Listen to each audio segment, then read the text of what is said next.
Magandang umaga sa ating lahat. Pinagpalang araw ng Panginoon sa bawat isa sa atin.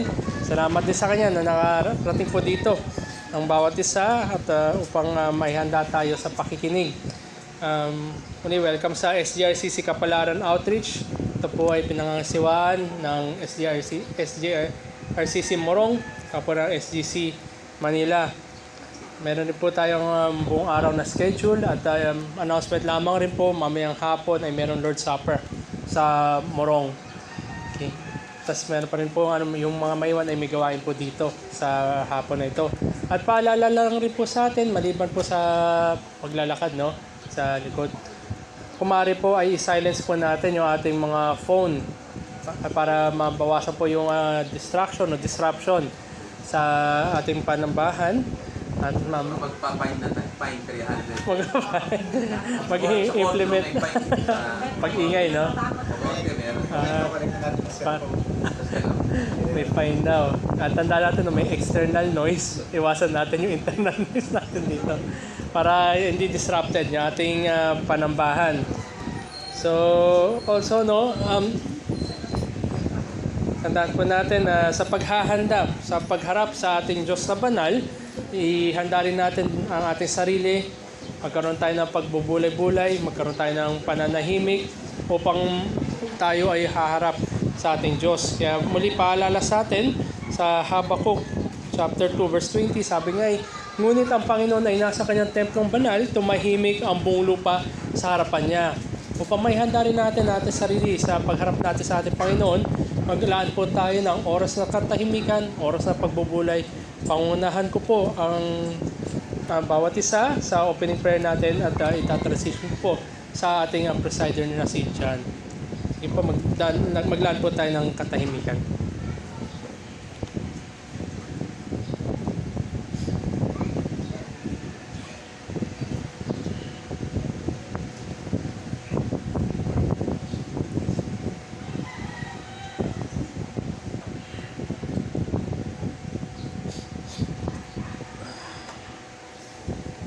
Let's pray. Kaming mapagbiyayang Diyos, kanyang umaga nga po ay nakita namin, napag-aralan namin na tunay kayo mapagbiyaya.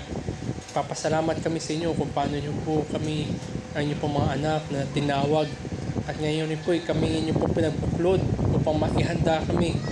Pumuri, sumamba, umawit, manalangin, makinig na inyo po salita. Dalangin namin, Panginoon, na ihanda nyo po ang bawat isa na narito para po katagpuin niyo po kami. At dalangin namin, Panginoon, na bawat isa ngayon merong handa na kaisipan upang magpukol ng pagluwalhati sa inyo. Pangunahan niyo kami, Panginoon, na inyong pong presensya siyang maranasan at tunay nga ang pagmamahal sa inyo lalo pa na madagdagan. Dalangin rin namin, Panginoon, na bawat aspeto ng aming gawain na ito na maging beneficial sa bawat isa at maging glorifying po sa inyong pong harapan. Samahan niyo rin kami, Panginoon, sa likod ng aming mga kahinaan. Nawa, Panginoon, ang inyong pong biyaya na siya magpunan ng kalakasan sa amin. Ito po aming dalangin sa ngalan ni Jesus. Amen. Pangunahan po tayo ni Brother John.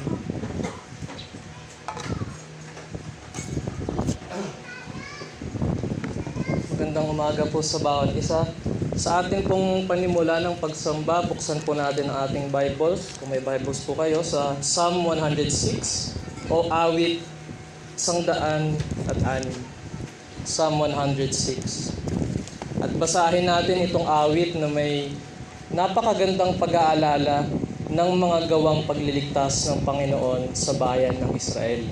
Ito po ay magpapaalala sa atin ng kapangyarihan ng ating manlilikha at kung gaano nakakamangha ang tapat na pag-ibig ng Panginoon sa kanyang piniling mga tao. Basahin po natin. Purihin ang Panginoon. O magpasalamat kayo sa Panginoon sapagkat siya'y mabuti, sapagkat ang kanyang tapat na pag-ibig ay nananatili magpakailanman. Sinong makapagsasabi ng mga makapangyarihang gawa ng Panginoon o makapagpapakita ng lahat niyang kapurihan? Mapalad silang sumusunod sa katarungan na sa lahat ng panahon ay gumagawa ng katuwiran.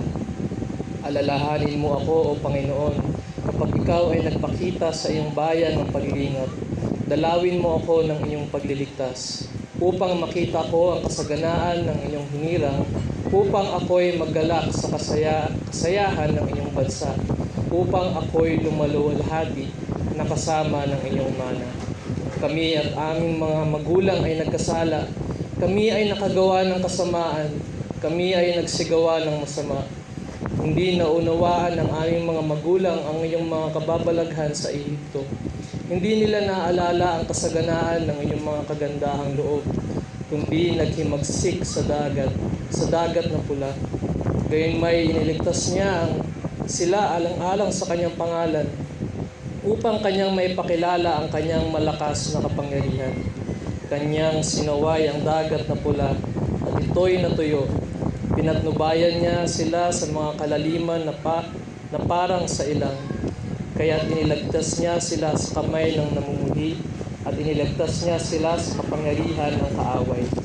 At tinabunan ng tubig ang kanilang mga kaaway. Walang nalabi sa kanila, kahit isa man lang.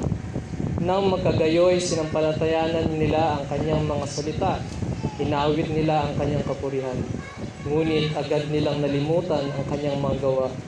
Hindi nila hinintay ang kanyang payo, kundi sila'y nagkaroon ng walang pakundangang pananabik nang sila'y nasa ilang, at tinukso nila ang Diyos sa ilang. Ibinigay niya sa kanila ang kanyang hiniling, ngunit nagpadala ng napakahihinang karamdaman sa gitna nila. Nang ang mga tao sa kampo ay nanibugho kina Moises at Aaron na banal ng Panginoon, ang lupa ay bumuka at si Datan ay nilamon at tinabunan ang kay Abiram na pulutong. Nagkaroon din ng sunog sa kanilang pulutong. Sinunog ng apoy ang masasama. Sila'y gumawa sa Horeb ng buya at sumamba sa larawang hiniluma. Ganito nila pinagpalit ang kaluwalhatian sa wangis ng baka na kumakain ng damo. Nalimutan nila ang Diyos, ang kanilang tagapagligtas, na gumawa ng dakilang bagay sa Ehipto. Kahanga-hangang mga gawa sa lupain ng Ham at kakilakilabot na mga bagay sa dagat na pula. Kaya't sinabi niya sa kanyang lilipunin sila kung si Moises na kanyang hirang ay hindi humarap sa kanya sa bitak upang pawiin ang kanyang puot na puksain sila. Kanilang hinamak ang lupaing maganda, yamang wala silang pananampalataya sa pangako niya.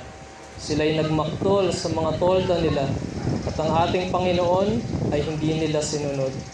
Kaya't itinaas niya ang kanyang kamay sa ilang sila'y kanyang ibubuwal at ang kanilang binhi sa mga bansa ay tatapon at ikakalat sila sa mga lupain. At iniugnay nila ang kanilang sarili sa Baal Peor at kumain ng mga handog na inialay sa mga patay. Kanilang ginalit ang Panginoon sa pamamagitan ng mga gawa nila. At isang salot ang lumitaw sa gitna nila. Nang magkagayoy, tumayo si Phinehas at namagitan, at ang salot ay napigilan. Iyon ay tinuring sa kanya bilang katuwiran, mula sa salinlahi hanggang sa salinlahi magpakailanman. At kanilang ginalit siya sa tubig ng Meriba, at ito'y naging masama kay Moises dahil sa kanila, sapagkat sila'y mapanghimagsik laban sa kanyang diwa, at siya'y nagsalitang padalos-dalos sa kanyang mga labi. Ang mga bayan ay hindi nila nilipol, gaya ng iniutos sa kanila ng Panginoon, ngunit nakihalo sila sa mga bansa at natuto ng kanilang mga gawa. Sila'y naglingkod sa mga Diyos-Diyosa nila na naging bitag sa kanila. Kanilang inialay ang kanilang mga anak na lalaki at ang anak na babae sa mga demonyo. Nagbuhos sila ng walang salang dugo, ang dugo ng kanilang mga anak na lalaki at ang mga anak na babae na kanilang inialay sa Diyos-Diyosan ng Kanaan, at ang lupain sa dugo ay nadumihan. Gayon sila'y naging karumal-dumal sa pamamagitan ng kanilang mga gawa at naging upahang babae sa kanilang mga gawa. Kaya't nag-alab ang galit ng Panginoon laban sa kanyang bayan, at ang kanyang pamana ay kanyang kinasuklaman. Sa kamay ng mga bansa ay binigay niya sila, kaya't pinamumunuan sila ng mga napopoot sa kanila. Pinagmalupitan sila ng kanilang mga kalaban, at at sila ay pinag-aalipin sa ilalim ng kanilang kapangyarihan. Niligtas niya silang maraming ulit, ngunit sa kanilang mga payo, sila ay mapanghimagsik, at sila ay binaba dahil sa kanilang kasamaan. Gayunmay pinahalagahan niya ang kanilang pagtitiis, nang kanyang marinig ang kanilang pagdaing. Kanyang naalala alang-alang sa kanila ang kanyang tipan, at siya'y nagsisi ayon sa kasaganaan ng kanyang tapat na pagmamahal. Ginawa niyang sila'y kaawaan sa harap ng lahat ng bumihag sa kanila. O Panginoon naming Diyos, kami ay iligtas mo. Mula sa mga bansa, kami ay tipunin mo upang kami makapagpasalamat sa iyong banal na pangalan at lumaluwalhati sa iyong kapurihan.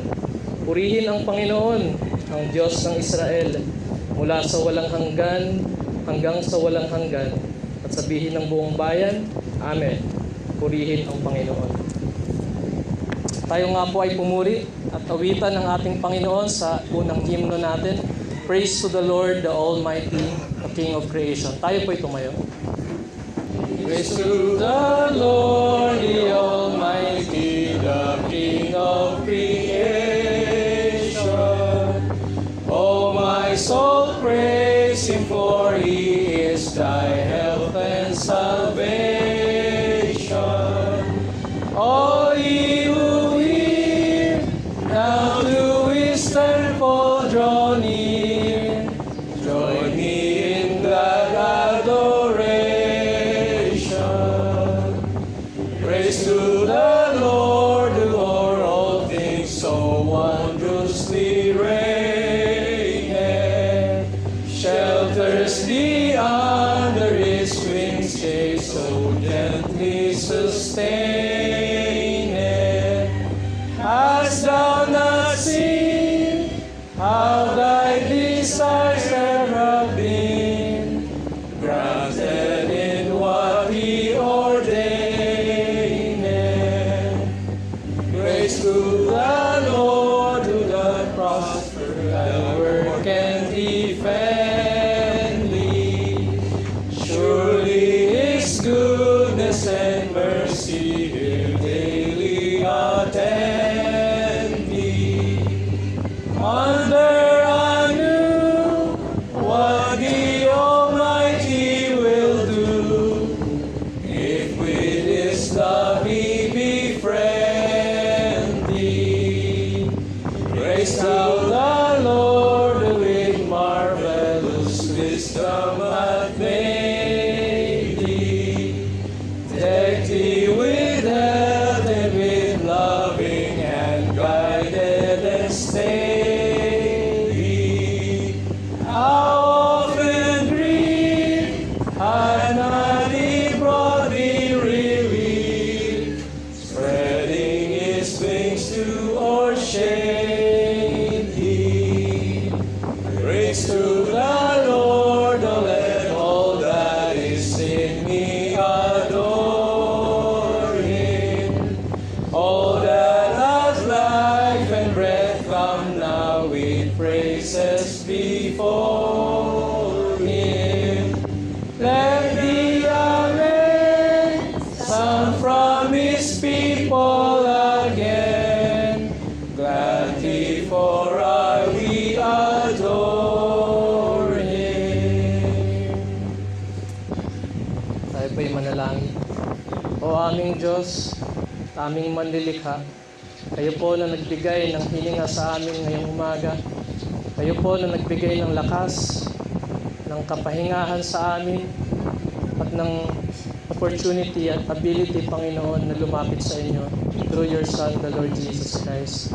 Kami po ay nagpapasalamat, Panginoon, sa inyo pong tapat na pag-ibig. Tapat na pag-ibig na hindi nagbabago.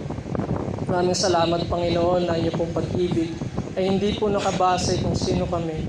Dahil kami po ay truly ay palpak sa inyo pong harapan.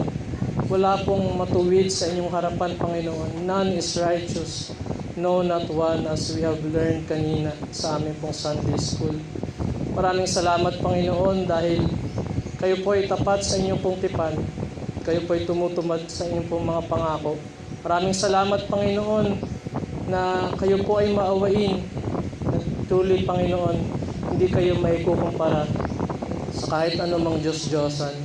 Punipuri po namin kayo ngayong umaga, Panginoon, sa pangalan lamang ng iyong anak na si Jesus. Amen. So po na po tayo lahat. Sa atin pong scripture reading ay papagpatuloy po natin sa John 17. 1:17. At makikita pa rin natin sa chapter na ito ang Panginoong Jesus at ang mga disciples sa upper room bago nila ipagdiwang ang feast ng Passover. Dito sa chapter 17 ay mababasa po natin ang high priestly prayer na kung saan sa panalangin na ito ay makikita natin ang intimacy o kalapitan ng Panginoon sa Panginoong Jesus sa kanyang Ama. Makikita din natin dito ang panalangin ng Panginoong Jesus para sa mga disciples at sa buong church. Kanya pong panalangin na ang lahat sa pamamagitan niya ay maging isa, that all may be one. Basahin po natin.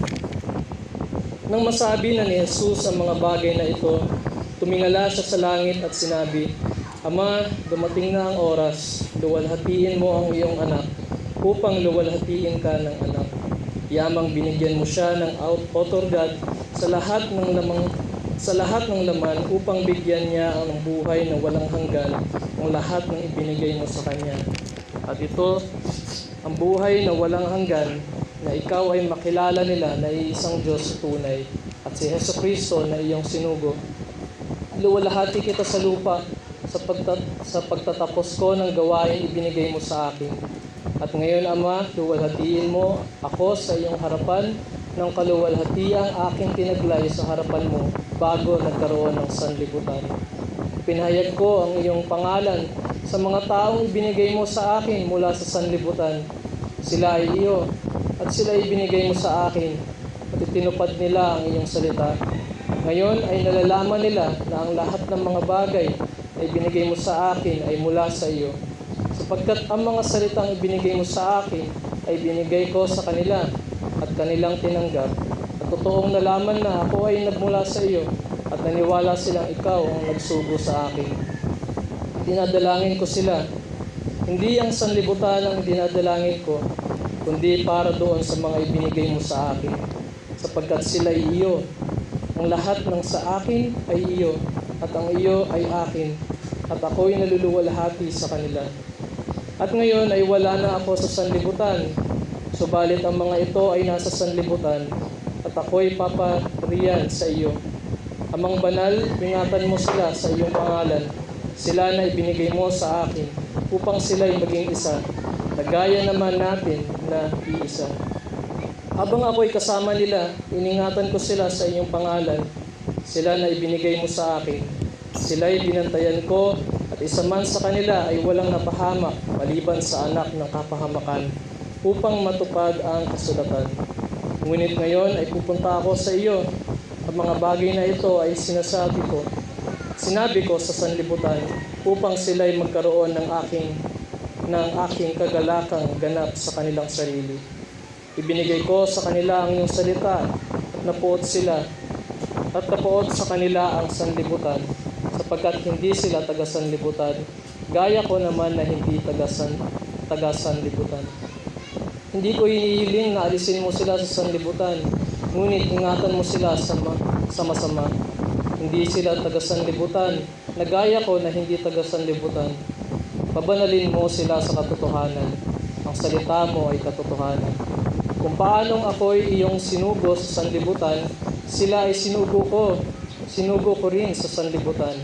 At dahil sa kanila'y tinabanal ko ang aking sarili, upang sila naman ay pabanalin sa katotohanan.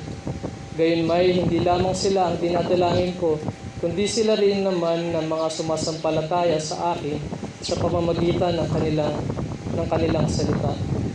Upang silang lahat ay maging isa, gaya mo, Ama, na sa akin at ako'y sa iyo. Sana sila'y manatili sa akin, upang ang sanlibutan ay sumampalataya na ako'y sinugo mo. At ang kaluwalhatiang ibinigay mo sa akin ay ibinigay ko sa kanila upang sila'y maging isa, na gaya man naman natin na iisa. Ako'y nasa kanila at ikaw nasa akin, upang sila'y maging ganap na isa, upang malaman ng sanlibutan na ikaw ang nagsugo sa akin at sila ay iyong minahal kung paanong ako'y iyong minahal. Ama, nais ko ang mga ibinigay mo sa akin ay makasama ko kung saan ako naroroon upang makita nila ang kaluwalhatiang ibinigay mo sa akin sapagkat ako'y iyong minahal bago pa natatag ang sanlibutan. O makatarungang Ama, hindi ka nakikilala ng sanlibutan, ngunit nakikilala kita. Nakikilala ng mga ito na ikaw ang nagsugo sa akin. Ipinakilala ko sa kanila ang pangalan mo at aking ipapakilala upang ang pag-ibig mo sa akin ay mapasa kanila at ako'y sa kanila.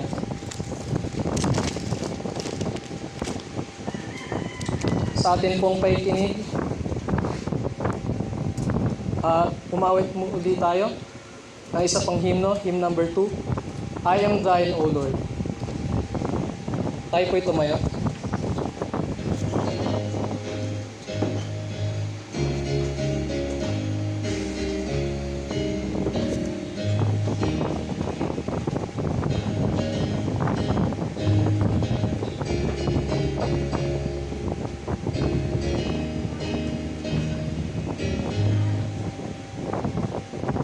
I'm thine, O Lord, I have heard thy voice, and he told thy love to me.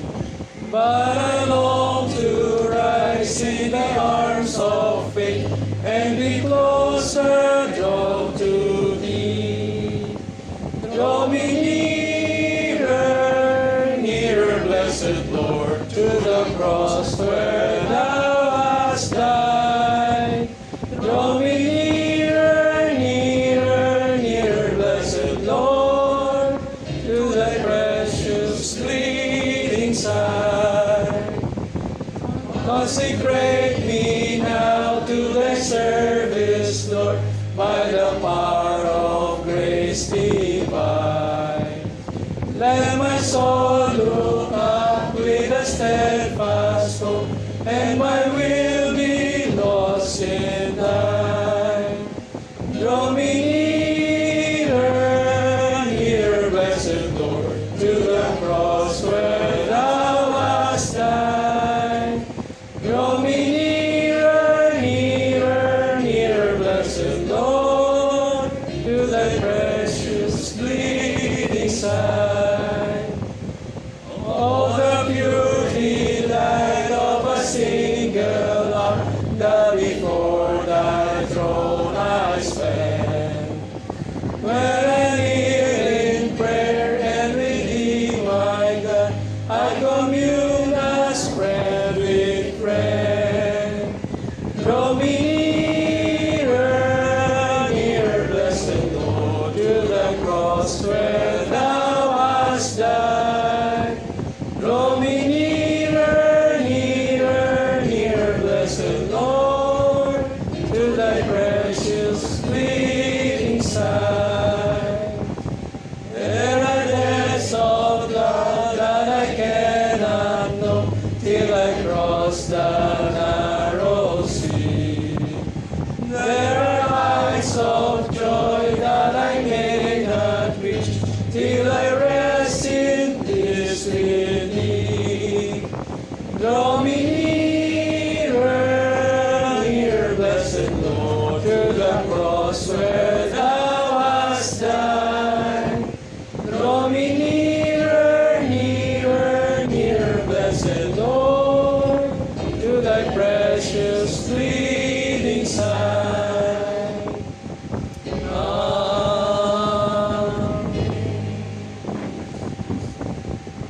Let us pray, Lord. We thank you once again for this wonderful day. We thank you, Lord, for the preservation for the past 6 days of our lives. You made us survive the trials and temptations in our lives, Lord. You provide all what we need. At lahat ng ito, Panginoon, ay galing sa iyo. Ikaw ang nagpagaling sa amin, nagpalakas, at nag-ingat sa amin, Panginoon. Kaya narito kami, magpapasalamat sa iyo, pupuri sa iyo, Panginoon, luluwalhatiin ka, ibibigay ang lahat ng papuri sa iyo. Kaya katagpuin niyo po kami, Panginoon, kahabagan at kawaan sa aming mga kasalanan, patuloy nyo kaming hubugin sa kabanalan at tumugon sa iyong pagtawag na hindi namin matatanggihan. At kami, Panginoon, ay iyong patuloy na palaguin sa pananampalataya. Patuloy niyong gamitin ang inyong mga tao na nagbibigay sa amin ng paghubog sa aming pagpaunawa sa iyo, lalo na sa iyong mga salita na may papahayag sa umagang ito, ay maging mabisa ito na aming sandata sa aming pakikibaka dito sa mundo na ito na nahulog sa kasalanan. Palakasin kami ng iyong mga salita, Panginoon. Pag-isahin kami ng bawat isa sa amin na ikaw ang aming masamba sa maghapon na ito. Kasama ng aming mga kapatid sa Morong, sa SGC, kaysa namin sa pananampalataya. Masamba ka namin doon sa langit at dito sa lupa, Panginoon, ay ikaw ang aming maitaas. Kaya sa maghapon na ito, katagpuin niyo po kami, samahan niyo kami, Panginoon. Walang maging distractions sa aming pakikinig ng iyong mga salita. Alisin niyo anumang mga disturbances at anumang mga interruptions na maglalayo sa amin sa pakikinig sa iyo, Panginoon. At ikaw lang ang maging sentro ng aming pagsamba sa maghapon na ito. Sa pangalan namin pa sa Kristo. Amen. Sa atin pong pakikinig ng mensahe ng Panginoon na ihahatid ng kanyang lingkod na si Brother Giro, patuloy nating handa ang ating mga puso, ating mga sarili sa pag-awit ng hymn. We gather, How Precious is the Book Divine.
Eternal day.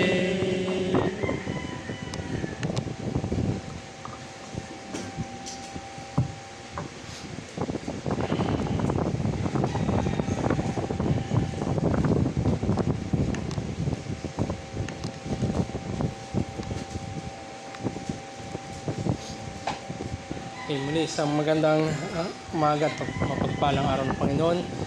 Sa paghahanda po natin sa pakikinig ng kanyang salita, butin natin na lumapit sa kanyang trono ng awat biyaya upang humingi ng talino at gabay mula sa itaas. Tayo po'y manalangin. Aming dakilang Diyos, muli kami ay humihingi sa inyo na inyong pong pagsama sa amin sa pagbubulay ng inyong pong salita, kaya na inyong pong pagsama sa amin thus far. So Lord, we ask na tanggalin niyo po mga anumang balakid na nasa aming mga mata, isipan, tainga, puso at pati kalooban. Ningin namin, Panginoon, na tunay nga na maranasan ang inyong pong presensya at may handa kami sa na makumpronta kayo sa pamamagitan ng inyong pong salita at tunay nga kami inyong pong gisingin, baguhin at ang mga wala pa po sa inyong pong tawagin. Ningin rin namin na maipahayag ang inyong pong salita na may kalinawan at tunay nga ma-apply ito sa aming mga buhay, lalo na sa buhay mananampalataya at buhay ng komunidad ng mga tinubos ng makasalanan. Samahan niyo rin kami, Panginoon, sa likod ng aming mga kahinaan, sa likod ng mga pinagdadaanan namin. Tunay nga mauwi ito pa rin sa inyong pong kaluwalhatian at sa aming kabutihan at benefit. Dalangin namin, Panginoon, na kailangan mo rin ang mga luwalhati sa gawain na ito at kahabagan niyo po ang bawat isa. Ito po aming dalangin sa ngalan ni Jesus. Amen.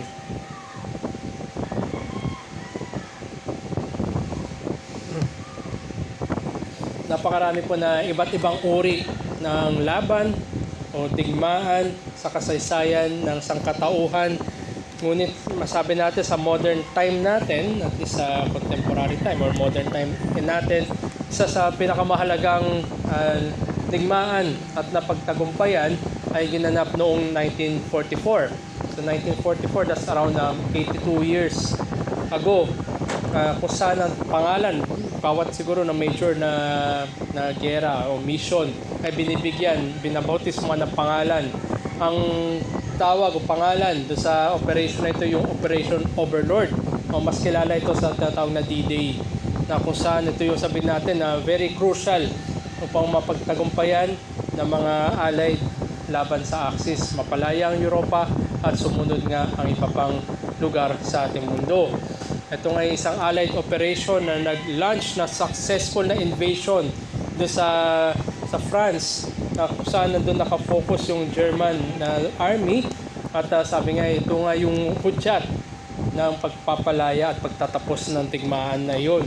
Napaka-brutal ng digmaan na yon, at sabi nga doon ay sa talaan 700,000 yung namatay on that operation. So isipin na lamang natin, 700,000.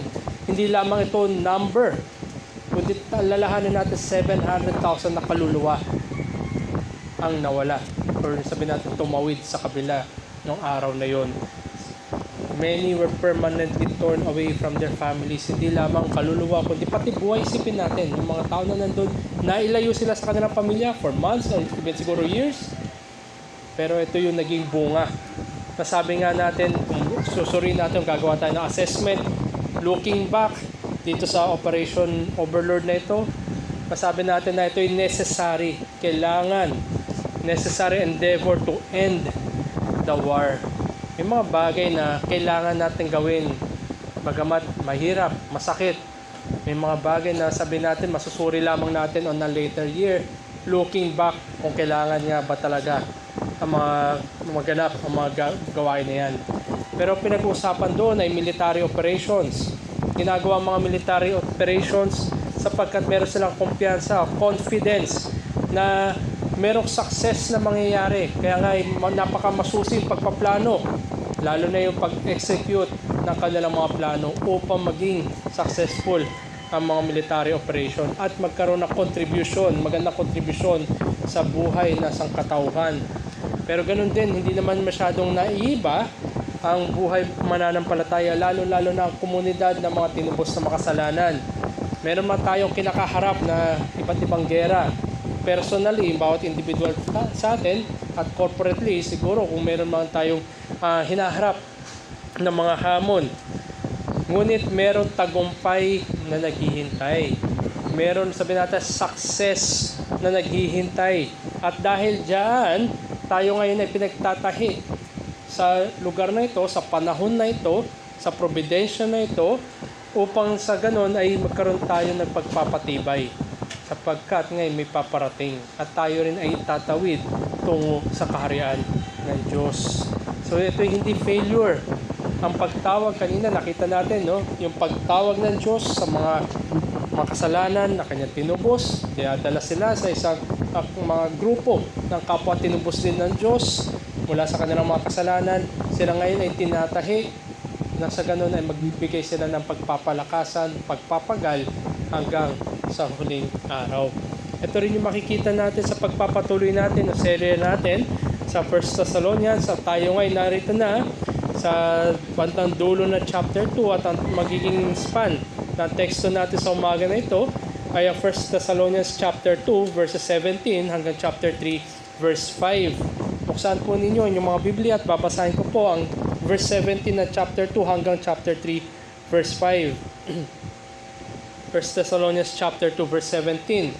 Ngunit kami mga kapatid na nahiwalay sa inyo na maikling panahon sa katawan hindi sa puso ay lalo higit na nananabik na makita kayo ng mukhaan. Sapagkat nais namin pumunta sa inyo, lalo na akong si Pablo na paulit-ulit na nais makabalik. Ngunit hinadlangan kami ni Satanas. Sapagkat ano ang aming pag-asa o kagalakan o putong ng kapurihan sa harapan ng ating Panginoong Jesus sa kanyang pagdating? Hindi ba kayo? sapagkat kayo ang aming kaluwalhatian at kagalakan. 1 Thessalonians chapter 3 verses 1 to 5. Kaya't nang hindi na kami makatiis, ay minabuti naming maiwang walang kasama si Atenas. At kami at aming sinugo si Timoteo na aming kapatid at kamanggagawa ng Diyos sa Ebanghelyo ni Kristo upang kayo'y kanyang patibayin at pasiglahin tungkol sa inyong pananampalataya.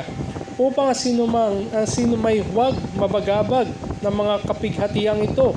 Sa katunayan, kayo rin ay nakakaalam na itinalaga kami sa bagay na ito. Sapagkat sa katotohanan ng kami ay kasama ninyo, ay aming sinabi noon pa nang mauna na kami ay nakakaranas ng kapighatian gaya nga na nangyari at nalalaman ninyo. Dahil dito, nang hindi ko na matiis pa, ako'y nagsugo upang mabatid ko ang inyong pananampalataya sa takot na baka anumang kaparaan kayo'y matukso na ng manunukso at ang aming pagpapagal ay mawalan ng kabuluhan. So ito po yung magiging teksto po natin mula sa chapter 2 verse 17 hanggang dito po sa chapter 3 verse 5. Pinaalalanan po ng Apostol Pablo ang mga taga-Thessalonica na ang ministeryo na ginawa nila Apostol Pablo at yung mga kanyang kasama upang ihatid ang ebanghelyo ay mula sa isang purong motibo. Wala pong tinatago. Wala pong sabihin natin ng ibang pakay. Kundi ang kanilang motibo sa pagpapalagana, pagtatawid at paghatid ng ebanghelyo ay maliwanag from the get-go. Hindi sila para sa anumang gain, kita o anumang katanyagan, kundi meron silang tanging isang layunin para ang iba ay maligtas.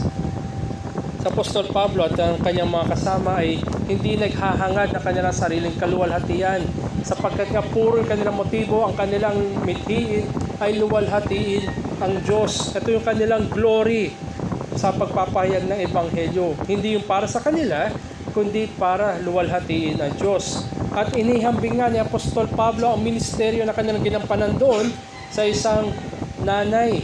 Hindi lamang basta nanay, a nursing mother taking care of her children. Ito yung sa verse 7 ng chapter 2. At inihantulad din ni Apostol Pablo yung ministeryo nila gaya naman ng isang mapagmahal na ama, to a loving father with his children. Ito yung sa verse 11 din ng chapter 2. At dahil dito, nandun yung pagmamahal ng ama, pagmamahal ng ina, na nasa-summarize yung ministeryo ng Apostol Pablo. Hinihimok niya ngayon ang bawat isa na sila'y lumakad in a manner worthy ng pagkakatawag ni Jesucristo. Tandaan natin, ang Diyos na siya tumatawag. Tinatawag niya mga makasalanan tungo sa kanyang buktong na anak na si Jesucristo. At kung sila ngayon tinawag, sila ay totoong mananampalataya, sila ngayon ay maglalakad worthy of that calling. At inaalala rin ni Apostol Pablo at pinapasalamatan niya parati ang Diyos dahil sa ganitong klaseng mga pagkilos. Hindi pagkilos ng tao, kundi ang pagkilos ng soberanong Diyos. Kasi tumatawag ng mga makasalanan mula sa kadiliman tungo sa liwanag. At dahil nga sila tinawag ng Diyos, sila ngayon ay nagkaroon ng makikita at umaalingaw na pagbabago na buhat ng ebanghelyo. At ito'y nagdudulot ng kagalakan sa isang totoong tao ng Diyos. Tinanggap ng mga taga-Thessalonica salita ng Diyos bilang mula mismo sa Diyos at hindi salita ng tao. At sila nga'y pinagbuklod sa isang komunidad na kanilang kapwa, mga tinubos na makasalanan na sumasalamin sa biyaya ng Diyos na kumikilos sa kanilang pang-araw-araw na buhay. Kaya nga sabi ng Apostol Pablo, nag-echo, umabot sa amin yung magandang report, magandang patotoo ninyo. Yung parang sabi natin, hindi na kailangan ni Apostol Pablo na makita in action o yung harap-harapan, kundi sila mismo at yung mga tao sa paligid ang nagpapatotoo na kakaiba nga talaga itong mga taga-Thessalonica. At higit pa dyan, tandaan natin mga kapatid, mga kaibigan, ang mga taga-Thessalonica ay mga batang mananampalataya. Kaka-convert lang nila. At tunay nga hindi pa sila, sabi natin, matagal sa pananampalataya. And in spite of that, sabi natin yung infantile na faith nila ay nandoon ang bunga ng kanilang conversion. So muli ay hango dito sa teksto na pati pagbubulay-bulayan sa umaga na ito, 1 Thessalonians chapter 2 verse 17 hanggang chapter 3 verse 5. Ang mensahe ko po sa atin sa umaga na ito ay ganito. Faithful ministry builds a community that strengthens the faith. Maring simpleng mensahe lang. Ang tapat na ministeryo ay nagtataguyod ng komunidad na nagpapatibay sa pananampalataya. Ganito dapat yung nagiging, sabi natin, resulta, epekto ng bawat isa't tinawag ng Diyos na pinagsama-sama sila mga kapwa ng mga niligtas, sila ay nagpapatibay sa pananampalataya. Marami pong klaseng afflictions na dumadaan sa ating buhay. Gaya na lamang dito sa mga taga-Thessalonica, nandun yung mga pag-uusig, mga persecutions. Tayo ay nakakaranas rin naman kung walang present or current affliction sa iyo, purihin ng Diyos. Pero karamihan sa atin, kundi man lahat, ay merong iniinda ng mga affliction. Ang mga affliction na ito ay iba-iba yung uri niyan. Iba-iba rin yung sabihin natin yung sakit o yung tama o yung lalim na dinudulot niyan. Ang iba siguro physical, iba siguro sa larangan ng pinansyal, yung iba siguro sa spiritual. Iba-iba sa bawat isa ang mga afflictions. At they come in different ways and different effect. Iba siguro saglit lang. Iba ay patuloy hanggang ngayon siguro ay dumaranas ng mga affliction. At sabi nga natin, no, lalo na nung daan ng pandemya, bagamat no, yung unang maisip natin na tinamaan ng affliction na yung mga nagkasakit. Pero kahit yung sa mga hindi nagkasakit, meron din epekto yung mga affliction na yan. Yung previous pandemic nito ay in-afflict rin nito yung mga iglesia sapagkat 'di ba hindi sila makapagtipon, hindi nila ma-exercise yung kanilang one anothering. Gumamit ngayon ng mga platform, pasalamat sa Diyos na mayroong mga technological advancement at that perfect time upang magkaroon pa rin ng in a way na pagtitipon yung iglesia. Bagamat hindi ito physical sa larangan ng digital o technology. Kung babalikan natin ng muli, no? Soberano talaga ang Diyos kasi dumating yung pandemya, nandyan na yung technology. Kung babalikan natin, may mga pandemya rin naman nakaraan pero wala pa yung ganun na klaseng technology.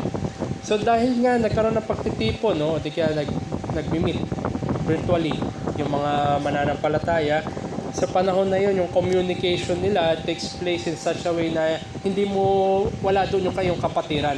Nakikita mo lang siya sa screen, naririnig mo lang siya mula rin sa screen. Pero nandun yung epekto na may longing ka na makasama ang iyong kapatiran. Nagkaroon ngayon ng convenience. Dahil di ba pwede naman magjo-join lang, gagawa lang ng link, magpapadala, i-start lang siguro yung meeting, magjo-join yung mga tao. Convenience. Pero sa likod ng convenience na yan, sabi nga, di ba, pinaglalapit tayo, pero parang napapalayo tayo sa isa't isa. Kasi nakikita natin mga kapatiran on a given schedule lang, on a given platform lang. Bagamat nandiyan sa, hindi naman malayo yung distansya natin mula sa screen, pero parang ang layo ng iyong kapatiran. Convenience made us even more distant from another dahil yung nakasanayan natin ay makasama ang kapatiran. At pinapagpapaalala rin dito na ang komunidad, sa pamamagitan ng komunidad ng mga mananampalataya, nandun yung dynamics ng nurturing sa atin. Nandun din yung dynamics ng encouragement to persevere in the faith. Nandun yung dynamics natin na bilang isang katawan at bilang kapwa tinubos ng Diyos, tayo ay magpapagal, maglalakad hanggang makatawid ng Ordan. Maring yung nagdaan na pandemya na yun, parang mas nakakapagod sa kaluluwa sapagkat hindi tayo napagpapalakasan. Our souls grow weary ng afflictions na yan. But we must always magkaroon ng longing for one another. Kaya ng pagtitipon natin ngayon. Kaya muli, no, faithful ministry builds a community that strengthens the faith. Nandun dapat yung pagpapatibay ng pananampalataya. Sa oras na tayo nagtipon at sa katotohanan na ito'y nataguyod sa isang tapat na ministeryo sa kapangyarihan at biyaya lamang ng Diyos. So paano tayo mapagpapatibay o paano mapagpapatibay yung ating pananampalataya? Dalawang bagay. Una ay dinadagdagan yung pagnanais na makasama ang kapatiran. Nandun yung longing to be with one another. Sa ganitong paraan ay mapagpapatibay yung ating pananampalataya. Yan ay una. At ang ikalawa ay makikita rin natin sa pamamaraan ng pagpapatibay ang pananampalataya ng bawat isa. As we long to be with one another.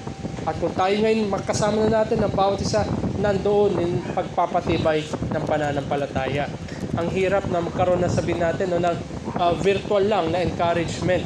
Iba pa rin yung dating yung nararanasan mo, nararamdaman mo yung kapatiran.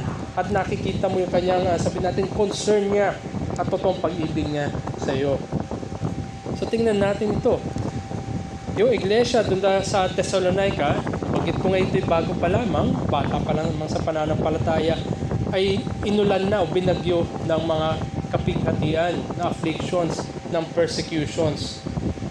Paul was concerned that these afflictions might move them away. Diba, ito kalimitan na nangyayari. Pag may mga hamon, hindi lamang sa buhay, lalo na sa pananampalataya, madaling tumalikod. Ito yung concern ng Apostol Pablo, na baka dahil sa mga kapighatian na ito'y tumalikod yung mga mananampalataya doon sa Thessalonica. Sapagkat tanda natin ay nagpagal si Apostol Pablo, nagpagal yung mga kasama niya upang ihatid ang ebanghelyo dito. Nakita nila yung pagbabago na ginawa ng Diyos sa mga makasalanan dito sa Thessalonica. At ang pangamba niya siguro ay baka sila tumalikod. Sabi dito sa verse 17, ngunit kami mga kapatid na nahiwalay sa inyo ng maikling panahon. So bagamat nandun sila, nagminister sila ng ebanghelyo, nakita nila yung pagbabago, nagbunga na ebanghelyo, ngayon ay nahiwalay sila, wala na sila doon. Nahiwalay sila ng maikling panahon. Merong malalim na affection si Apostol Pablo, malapit sa kanyang puso, itong mga taga-Thessalonica. At ito nga yung nagsasabi din, nagpapakita din ng relationship na Apostol Pablo na matibay yung kanilang bond, yung kapit. Matibay yung bond ni Apostol Pablo dito sa mga taga-Thessalonica sapagkat siya ngay, di ba, minahal niya, pinaglingkuran niya, day and night, nagminister siya doon. At nakita ng mga taga-Thessalonica na totoo yung ministeryo ni Apostol Pablo. At ang hirap nun, kasi kung ganun katindi yung bond nyo, kasi kayo nahiwalay, parang nangungulila tuloy. Ito si Apostol Pablo. Although sinabi niya may panahon para sa mga siguro na sa mga nakaranas ng pagiging OFW. Parang yung parang ang tagal ng mga araw. Gusto mo na makauwi kagad, makabalik, makasama mga mahal mo sa buhay. Bagamat ganun siguro yung naging setup ni Apostol Pablo na ilayo sila sa Thessalonica. Maikling panahon ang kanyang ginamit.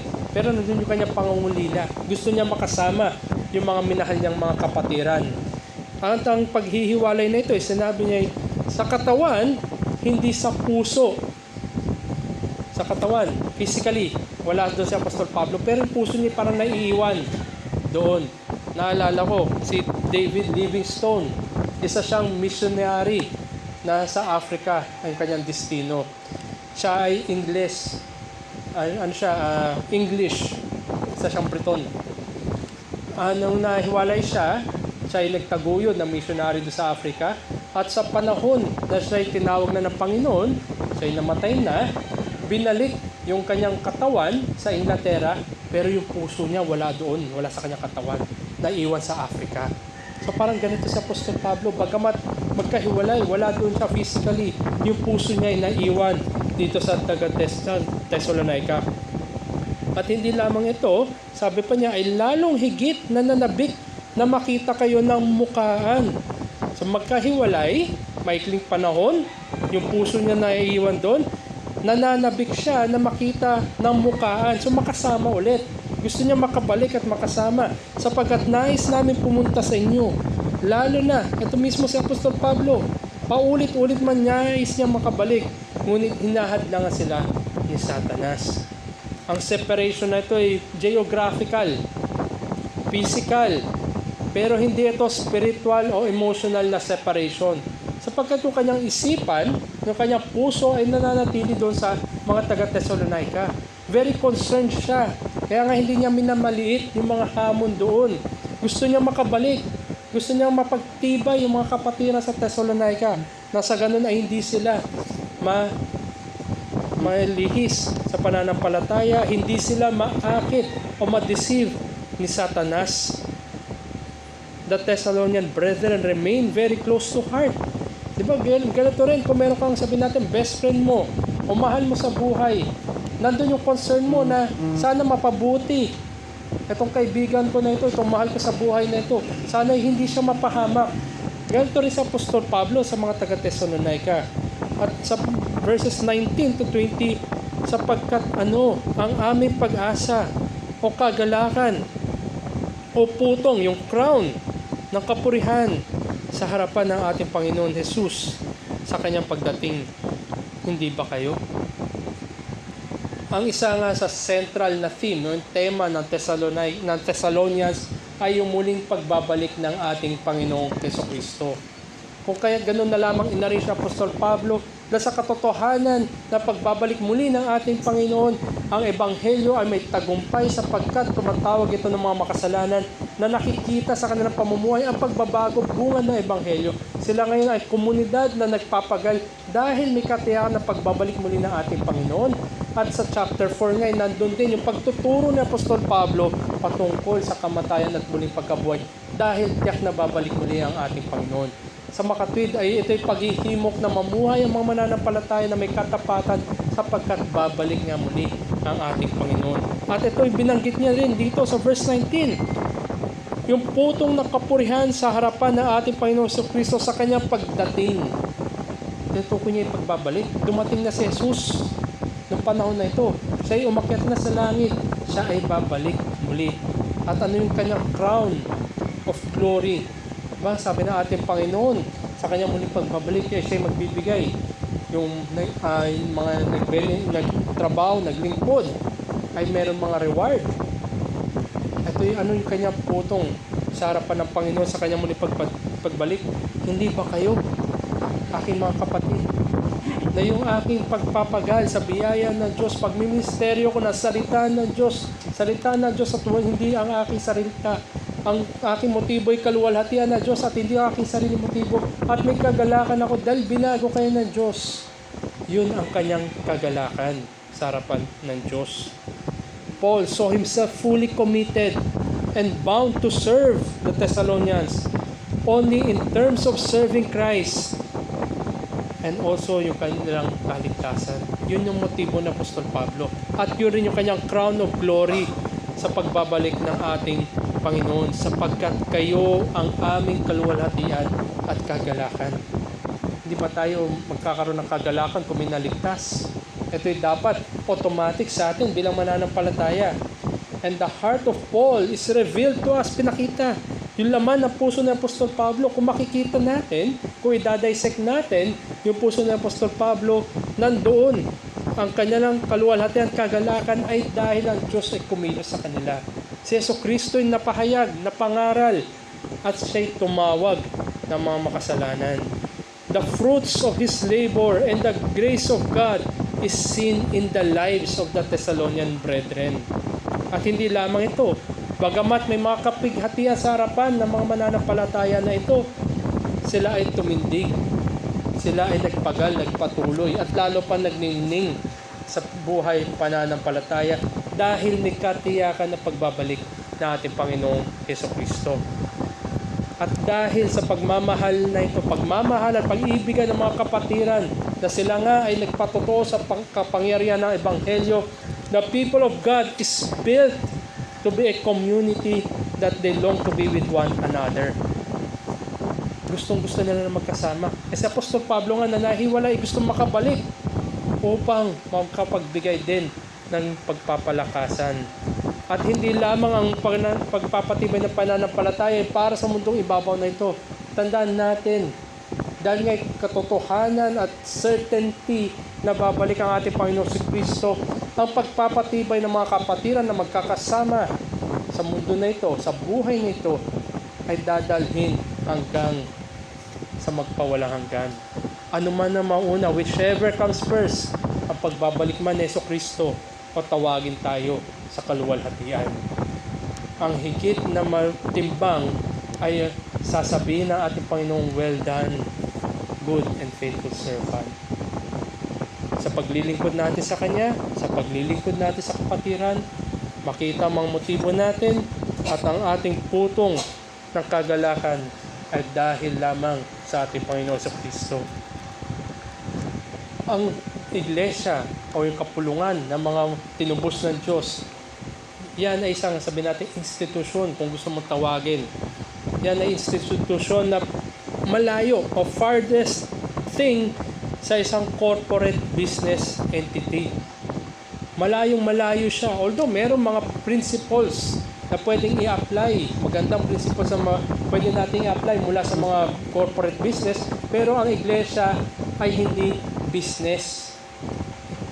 It is a family that is knit together. Pinagtahi tayo, dinikit tayo together by the love, mercy, and grace of God in Christ that exemplifies Christian love.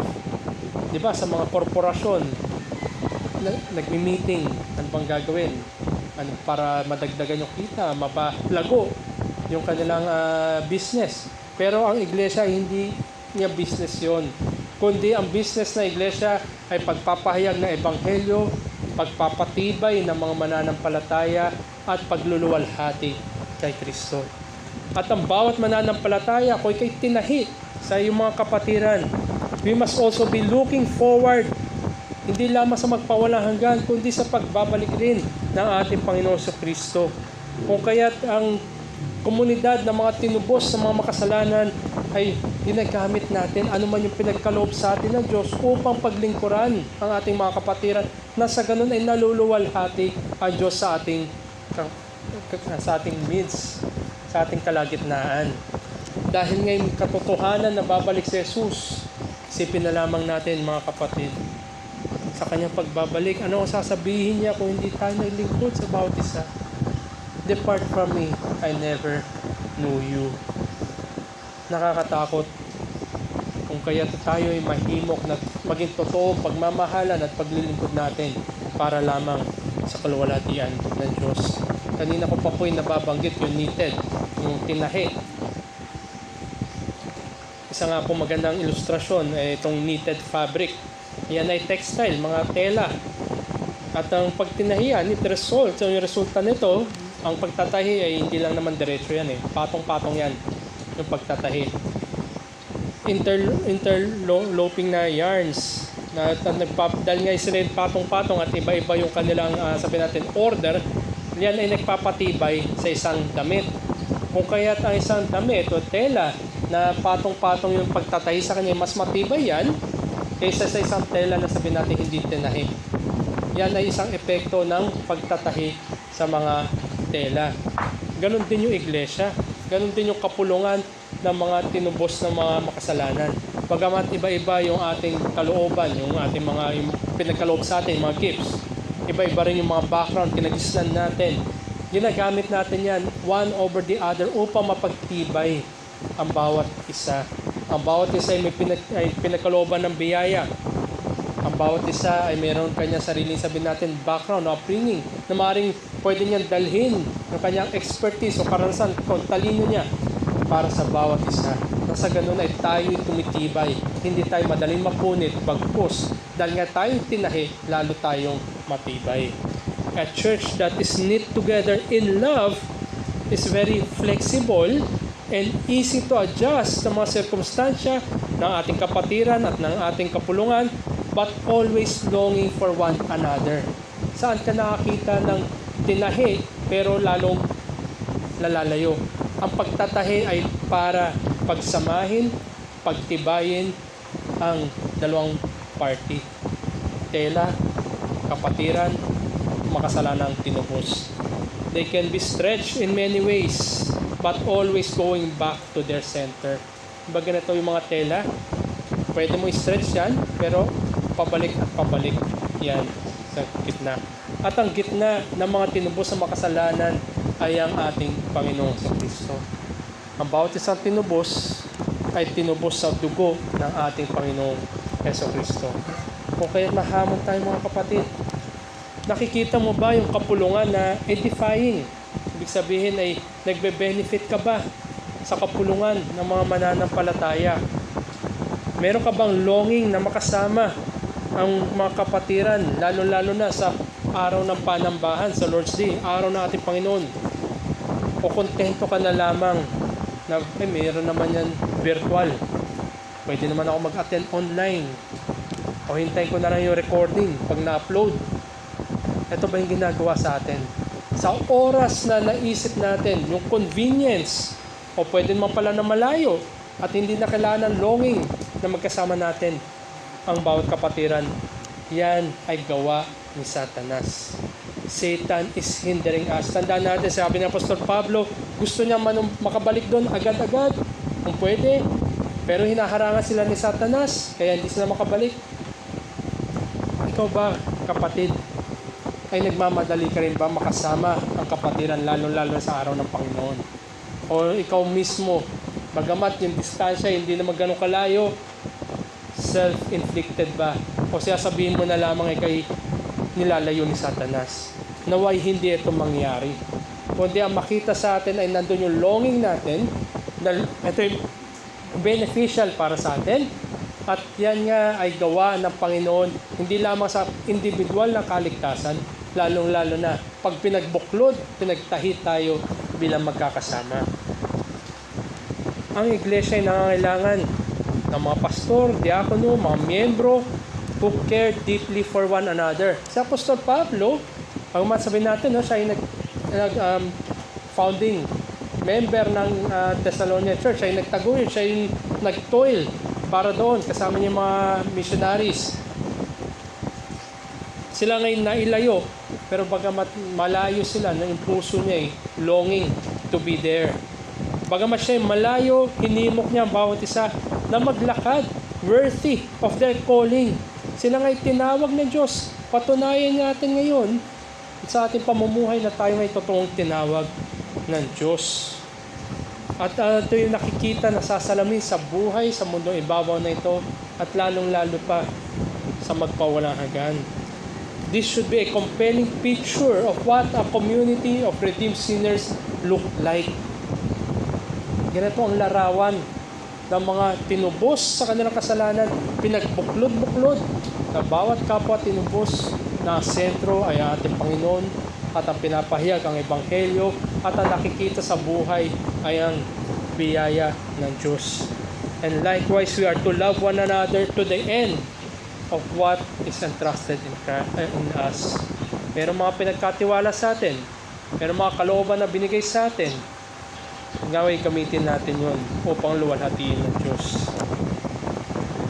Noon pong April 11, 1954, medyo malayo na ito, ang petsa na yon, April 11, 1954, ito daw yung tinatawag na most boring day in history. Most boring kasi ayon po sa pagsasaliksik, yung araw na iyan, wala naman daw nangyari. Walang balita, walang anything na of significance.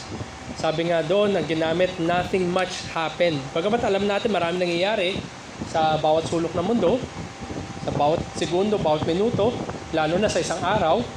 Pero sabi dito, ayon sa research, ito nga daw, April 11, 1954, yung most boring day sa history. Walang nangyayari, walang naganap, walang anything of worth. Nawa ay hindi ganito ang pagtanaw mo sa kapulungan ng mga tinubos ng Diyos. If we are not edified, if we are not longing to be with one another, if we are bored so much so that nothing happened sa isang kapulungan, marahil ikaw ay nasa labas pa rin ng kapulungan. Marahil ikay hindi pa tinatawag ng Diyos. Marahil ikay naiwan pa rin sa iyong sariling mga kasalanan. Marahil hindi ka pa rin nililigtas. Ay isang totoong tinubos, ay isang totoong tinawag ng Diyos, ay isang totoong dinala sa kapulungan ng kapwa niligtas ng Diyos. Never niyang makikitang boring ang kapulungan, ang araw ng Panginoon, at ang kapatiran. Lalong-lalo na hindi niya makikitang boring ang nagligtas sa Kanya. Dahil may ginawa si Kristo sa atin, tayo ngayon ay hinihimok na ipakita rin, isalamin, patunayan, at umusbong sa atin ang totoong biyaya ng Diyos sa Kanyang pagtatawag sa atin. Tandaan natin, anuman yung sabi natin kapangitan o kakulangan na nakikita mo sa iyong kapatiran, tandaan mo, kapatid, minahal ni Kristo ang Kanyang bride. Anuman yung kakulangan o kapangitan o hindi mo naman nananais, by your preference, minahal ni Kristo ang iglesia. Therefore, mahalin mo rin ang iyong kapatiran. Hindi yan boring. Siguro ikaw yung magiging boring dyan dahil wala ka pa kay Kristo. So makita natin, sa pagtawag, sa pagtahi, nandoon yung longing natin na makasama ang bawat isa. Gaya na longing ni Apostol Pablo na makasama ang mga kapatiran sa Thessalonica.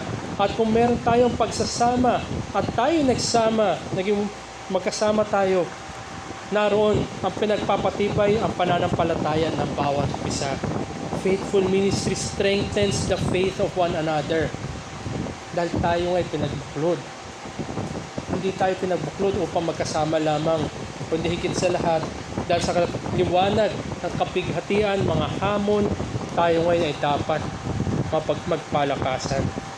Ay sa lokal na gawain, sa lokal na komunidad ng mga tinubos sa makasalanan, sila ay parating sinusubok. They are tried. Ayan nga sabi natin, norm sa buhay mananampalataya na dyan yung trials darating. But more so, ang Diyos din yung nagpadala ng mga trials na yan. May layunin. Tandaan natin, sa mga probidensya, sa mga hamon, sa buhay at pananampalataya, may purpose yan. Ang purpose niyan ay upang sanctify tayo. Pabanalin, pagtibayin, at ipakita rin yung mga nananatili nating mga kasalanan. At yan din ay magandang hamon na probidensya ng Diyos upang makita na iglesia ano yung kanilang kailangan. Marahil ay may kailangan pa nilang matutunan ng pagpapasensya, matutunan ng pag-ibigan, may mga corners pa sila na pwedeng i-sharpen. Yan ang dulot, ang magandang dulot ng mga afflictions. Sabi nga dito sa chapter 3, verse 3, upang sinumay huwag mabagabag ng mga kapighatiang ito. Sa katunayan kayo rin ang nakakaalam na tinalaga kami sa bagay na ito. Nandun yung pagtatalaga ng Diyos. Paul made this clear that sila yung mga taga-Thessalonica ay gawa ng Diyos. They are God's workmanship. Inihanda sila upang sa mga mabubuting gawain. Di ba ito yung Ephesians chapter 2? Chapter 1 and chapter 2. Hindi lamang kayo niligtas, hindi lamang kayo pinili. Kayo rin ay tinalaga sa mga magagandang gawain na nasa inyo pong harapan. At lalo na sa konteksto ng mga pag-uusig, mga afflictions, nandyan kayo ay tinalaga upang sa magandang gawain. Inihanda kayo ng Diyos para gampanan, para sa kaluwalhatian ng Diyos. For the good work for them, for sanctifying them, and glorifying God. Ito rin sana'y maging totoo sa atin, na bagaman maraming hamon, nandoon yung ating naisin upang luwalhatiin ng Diyos, upang tayo pa i-sanctify, ang kapatiran ay i-sanctify, at gawin natin yung mga magagandang gawa na inilagay sa ating harapan. Sa verse 5, sa takot na baka anumang paraan, kayo'y natukso. Isa ito sa pinakamabigat na affliction, yung tukso. Kasi minsan, di ba, hindi natin alam na tayo natutukso na. Minsan, tayo pa ngayon lumalapit sa tukso. Sabi nga nila yung delikado, bagay na delikado, depende paano mo titignan yan. Hanggang saan ka pwedeng umabot bago maging delikado? O susubukin mong i-extend pa? Hindi mo alam na doon ka na, nakatapak ka na. So ito isang affliction. Ang tukso isang affliction na mahirap tansyahin kung nasaan. Totoo yan. Lalo na kung pagtukso sa iyo ay mga bagay na nais mo. So dito is makikita natin sa pamamagitan mga tukso, si Satanas, hinihinder niya, nagkakaroon ng balaki ngayon sa mga gawain ng Ebanghelyo, sa gawain ng mga ministeryo. Hindi lamang sa mga nangangaral, hindi lamang sa nagtuturo, kundi sa mga kapatiran. Ang tukso ay nagiging hindrance din sa kanila. Kaya nga siya yung tempter. Hinahamon niya, tinutukso niya, nililis niya ang mga kapatiran mula sa gawa ng Ebanghelyo. Satan also tempts believers into unbelief. Naman maraming binubulong, maraming prinsipyo, maraming katuruan, magbibigay ng pagdududa. Kung alalahanin natin mga kapatid at mga kaibigan, ano ba yung unang question mark sa Biblia? Ano yung unang tanong Di ba ito'y mula sa ahas na sinaniban ni Satanas? At ang dulot niyan ay hindi naman outright. Yan ay, sabi natin, binalot sa tanong. At ang binibigay ni Satanas ay pagdududa. Ganito rin, mga kapatid, ang tukso. Marahil hindi yan sa pamamagitan ng tanong. Marahil hindi yan outright na pagdududa. Pero yan ay unti-unti kang hinikila patungo sa kabilang dako. At dito ngayon sa verse 2 and 3, at aming sinugo, dahil nandyan, seryoso, na ang kinakaharap, at aming isinugo si Timoteo, na aming kapatid at kamanggagawa sa Diyos, ng Diyos sa Ebanghelyo ni Kristo upang kayo kanyang patibayin. At the onset, o nagsisimula pa lamang yung tukso o pagdududa, o yung mga kung maging sensitive tayo sa gawa ni Satanas, nandun dapat nakita na Apostol Pablo yung sense of urgency. Pinadala nila kagad si Timothy upang sila'y pagtibayin at pasiglahin. Ganito yung ating ginagawa sa kapatiran. Nandun yung ating pagbabantay, yes. At kung nakita mo, ipagtibay mo, papatibayin mo pananampalataya ng iyong kapatid at pasiglahin mo siya kay Yesu Kristo. Na sa ganun ay malihis, maibalik, you win your brother. Temptations are not hypothetical. Hindi lamang ito hypothetical, mga what if, hindi. Ang temptasyon ay totoo, seryoso, huwag mong maliitin. It is an actual concern kung bakit ganun na lamang agad-agaran pinadala ni Apostol Pablo si Timothy. Dahil alam ni Apostol Pablo na hindi lang isang tao yan. Madadamay yung mga kapatiran diyan.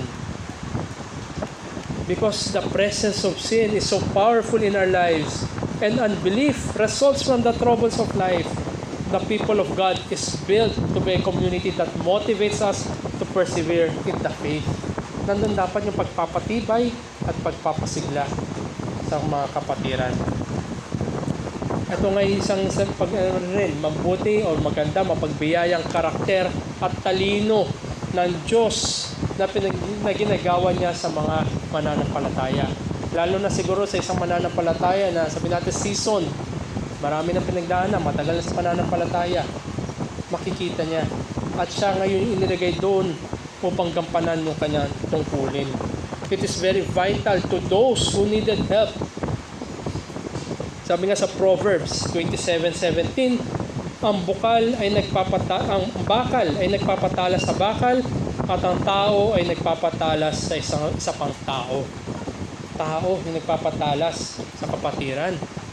Kung ikaw ay nilagay doon, nakita mo yung panganib, gampanan mo ang tungkulin ng pagpapatalas, pagpapatibay at pagpapasigla. Faith is so essential to enduring the trials of this world. Pero sa mga hamon na buhay at pananampalataya, unang nawawala, pananampalataya. Kaya ganun ka-vital yan. Meron tayo dapat sense of urgency upang makita natin ang sa kapatiran na mukhang nanghihina. Kailangan natin silang pagtibayin. Kanina nga ginamit ko yung ilustrasyon ng mga tinahinited na fabric. Isa rin siguro na matibay na fabric, yung tinatawag na spandex, ginagamit ng mga wrestler, diba? O di kaya mga gymnast. Diba? Ito yun. It is known for exceptional elasticity. Pwede ma-extend yung mga spandex na yan. Matibay yan. Hindi yan madaling mapunit. It is strong and popular in demand. But it was noted that it ends up as a non-recyclable. Bagamat gano'n siya katibay, parang plastic, nagiging non-recyclable. Dahil kung isang bagay ay non-recyclable, mauwi yan bilang waste. Dahil nga yan ay nagiging waste, it contributes to environmental pollution. Sa harapan ng kasalanan at ang makabighatian, ang isang nagsasabi na siya ay mananampalataya ay i-stress siya in many different ways. Maring, meron siyang for a time matibay na sinasabi at nilalabanan niya. Pero sa sobrang stretch niya ay makikita rin doon na hindi niya kayang i-survive ang kasalanan, yung temptasyon. At maaaring doon sa pamamagitan ng pag-stretch ng kasalanan na yan, ay wala siyang longing to be with a community of redeemed sinners. At anong kahinatnan yan? Waste. Yan ay mauwi sa waste. Kung kaya't mga kapatid, mahamon rin tayo na oras o sa unang hudyat na makita mo yung kapatiran, maring nandoon sa temptasyon, hindi man natin sinasabi na nahulog na, maring sabihin natin na entertain pa lang niya, maring nagsisimula pa lamang, gampanan natin ang pagpapatibay. Hindi natin hayaan i-stretch, kundi ibalik natin pabalik sa center natin. Affliction should move believers to live closer to God and to be more careful about our lives rather than move them to discouragement and apostasy. Kung sa lengguwahe natin, walang nagsasabing mananampalataya na sulsul sa kasalanan. Kundi sa totoong mananampalataya, pinapanumbalik niya ang kapatiran. Hindi siya yung nagtutulak pa para sa isang kapatiran na mawala. The more we need the community of believers in our lives, dito natin makikita na kailangan mo, kung ikaw ay nandoon, kung ikaw yung nanghihina, the more na kailangan mo ang pagpapatibay.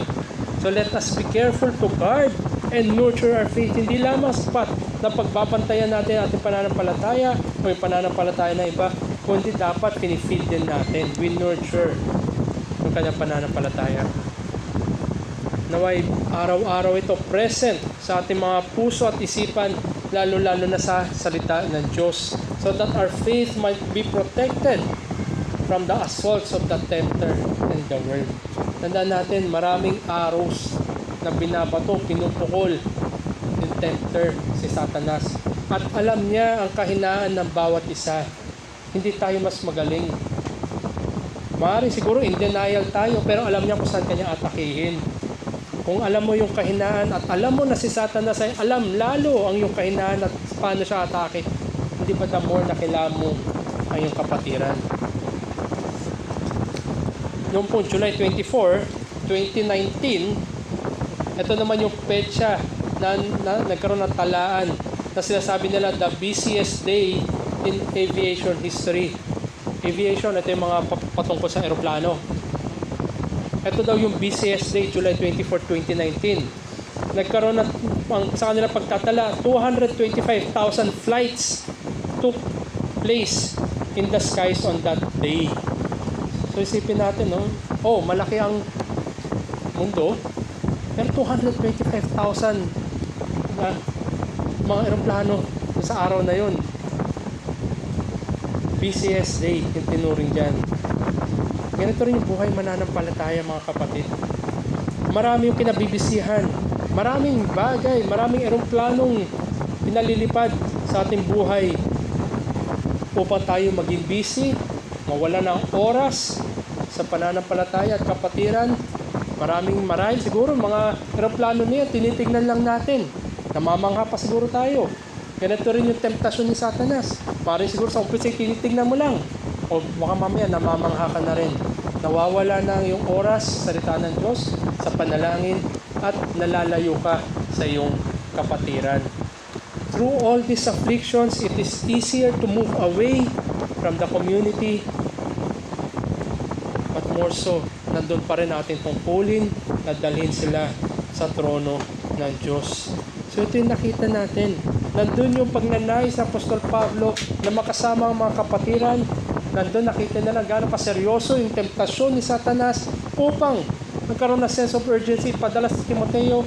At higit sa lahat, tandaan natin na babalik muli si Jesucristo at tatanungin niya tayo, ano ang iyong ginawa sa biyayang pinagkatiwala ko sa iyo.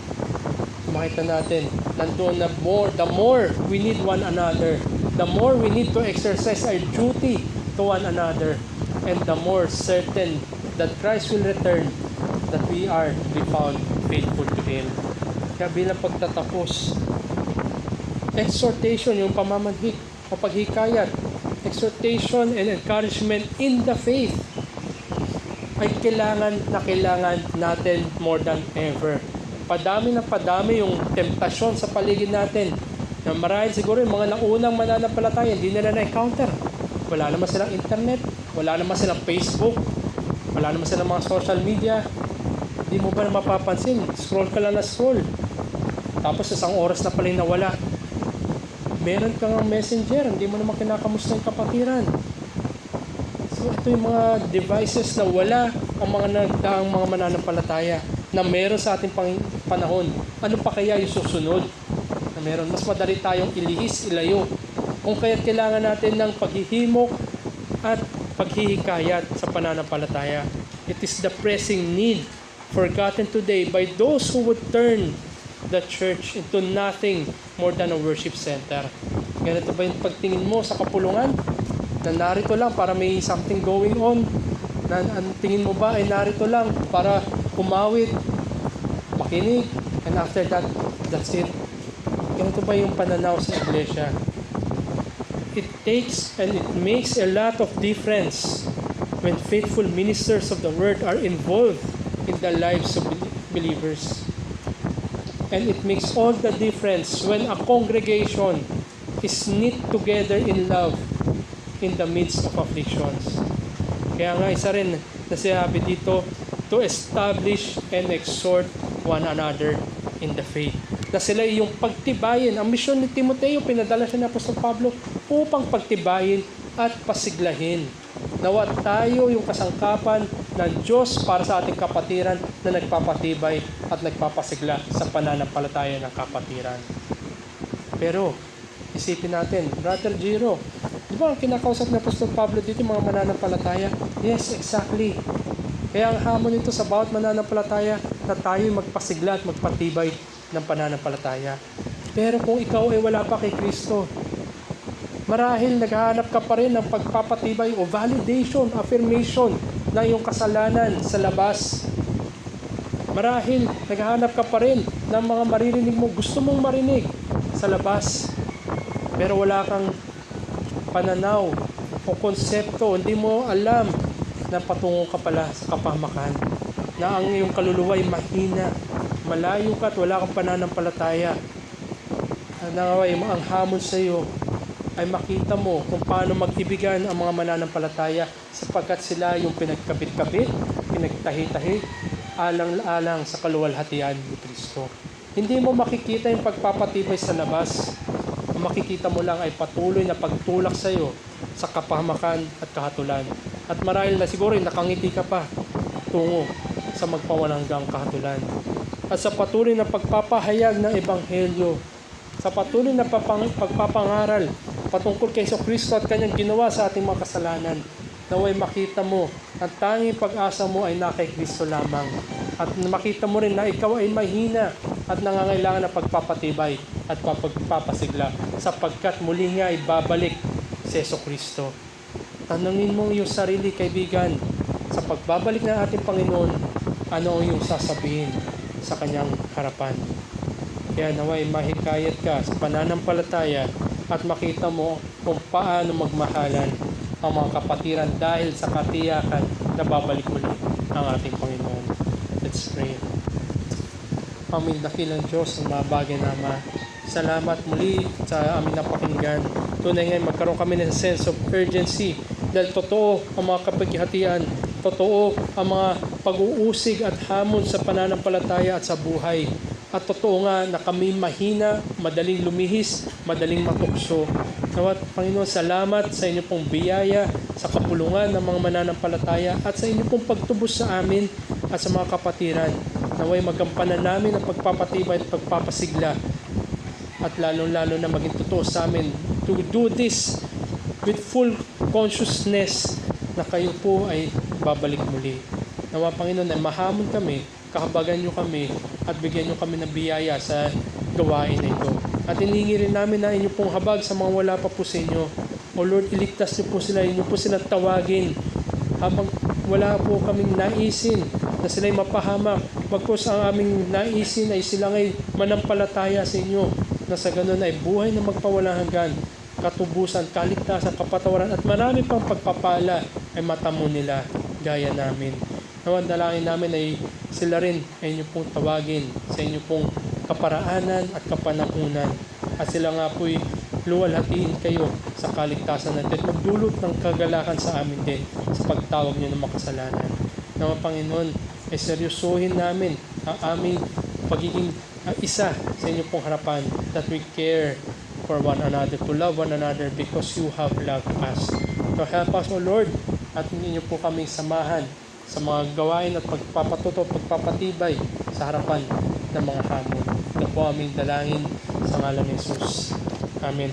Bilang tugon, tayo po'y tumayo at awitin po natin isang marahil bagong himno. Pero ito'y pagpapaalala sa atin kung bakit tayo nagtitipon. We gather together upang magkaroon ng pagpapatibay at pagpapasigla sa pananampalataya. Awitin po natin itong We Gather Together.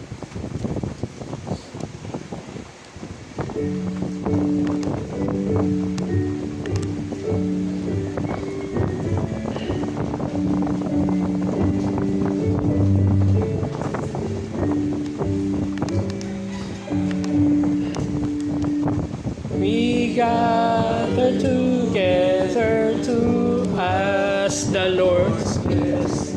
He chastens and hastens to His will to make known.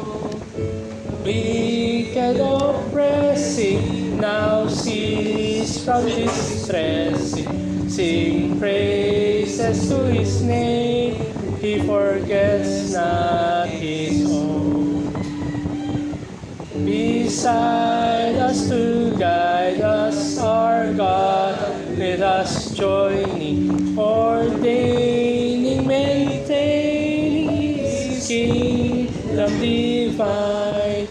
So from the beginning, the fight we were winning. Thou, Lord, was at our side, all glory be thine.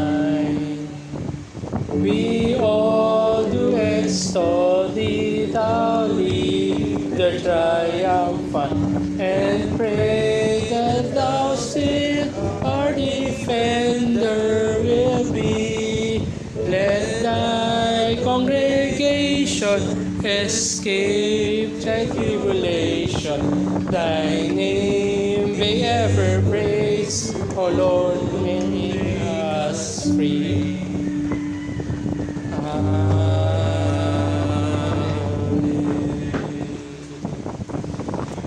O Diyos naming dakila sa lahat, Ikaw ang nagtipon sa amin, Panginoon, sa mga sandaling ito. Ikaw ang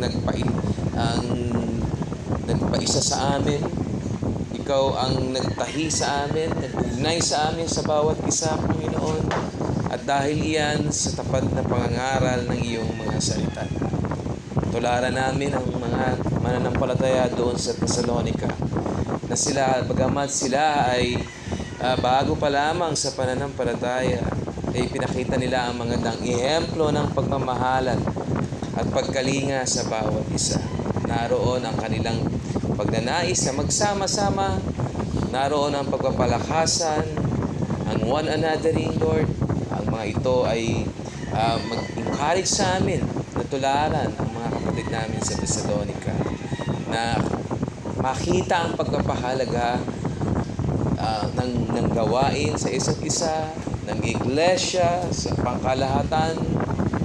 Makita namin ang value ng bawat isa, Panginoon, sa iyong katawan. At dahil dito, Panginoon, ay kami patuloy na lalago sa pananampalataya, patuloy na magiging isa, makakaroon ng unity sa iglesia, Lord. Kaya ang mga bagay na ito ay nasa likuran nito. Ang pagpapagal ng mga nagtuturo, pagpapagal ng mga nangangaral ng tapat, ng mga gabay ng aming mga leaders, ng aming mga pastors, ay makarating kami sa maitaguyod ang patuloy na pagmahalan sa bawat isa at pagkaroon ng concern sa bawat isa. Salamat po sa pangangaral na aming napakinggan, Panginoon. Pagtibayin kami nito sa aming buhay na pananampalataya. Ito po ang aming dalangin sa tanging pangalan ng aming Panginoon Kristo. Amen. po. Magandang umaga po sa lahat. At tunay nga na pagpalain tayong bawat isa. Dito po magtatapos sa ating umagang gawain. Thank you.